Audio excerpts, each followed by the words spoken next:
Zelensky announces that Russia plans to use Belarus to launch an attack on Ukraine or a NATO country. Putin signs a decree easing the pathway to citizenship for residents of Transnistria, the Moldovan breakaway republic, and Poland is quite shocked to find out that the US has canceled the deployment of 4,000 US troops to the country. I'm Sophia Marie. Let's get into news of the region. So the main news today is that after a briefing with Ukrainian military and intelligence officials, Zelensky posted to Telegram that apparently Russia is trying to use Belarus to launch an attack either on northern Ukraine or a NATO country. So Zelensky posted to Telegram that he apparently has the details of a conversation between Putin and Lukashenko, the leader of Belarus, where Putin is trying to convince him to use Belarus in more aggressive actions.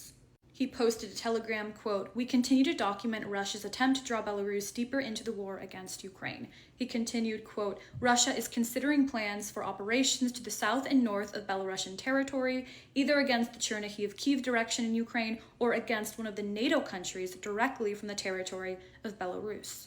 Now, this goes along with what Zelensky has been saying for quite a while now, that Russia is trying to drag Belarus deeper into the conflict.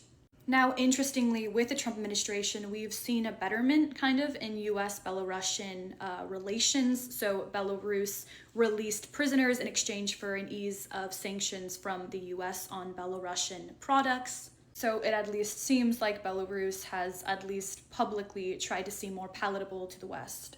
Now, in other news, today, both Russia and Ukraine exchanged 205 prisoners of war. This was just the first stage of what was agreed upon when the 3-day ceasefire was declared, that there would be 1,000 prisoners of war exchanged from both the Russian and Ukrainian side. There's the expectation that these will continue forward. Now, this from Politico published today. Apparently, Poland was completely blindsided by the decision by Pete Hegseth to cancel the planned deployment of 4,000 US troops to Poland. However, the defense minister of Poland reiterated in a statement, I believe last night, that Poland, quote, "continues to be the most stable American ally in Europe." The deputy defense minister of Poland told a news channel that, quote, "The assurance we have received is that the Americans do not plan to systematically reduce the US presence in Poland." So trying to at least demonstrate externally, publicly, that this is not a big blow coming from America and that Poland still remains very close security-wise. Now, lastly, this is super interesting. I saw in Medusa today.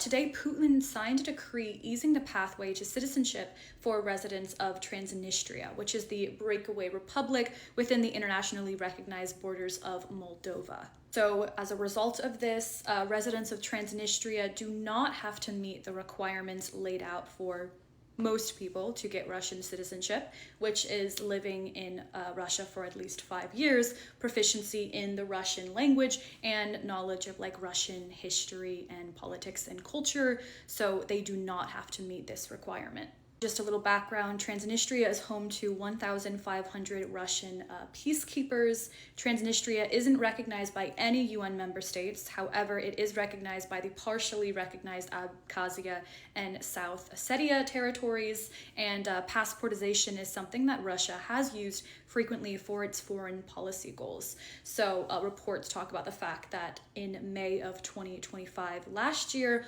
Russia simplified the process for those residents of Abkhazia and South Ossetia to get Russian citizenship. Also, in March of this year, 2026, Putin similarly extended a simplification for those in Russian-occupied parts of Ukraine to obtain Russian citizenship. So this is something that Russia does as a way to further its foreign policy goals. That's it for news today. I hope this was helpful. We kind of went around a lot of different places in the East European former Soviet space. I'll be back here tomorrow. In the meantime, have a great start to your weekend. Make sure to like, follow, and repost. I post these updates daily.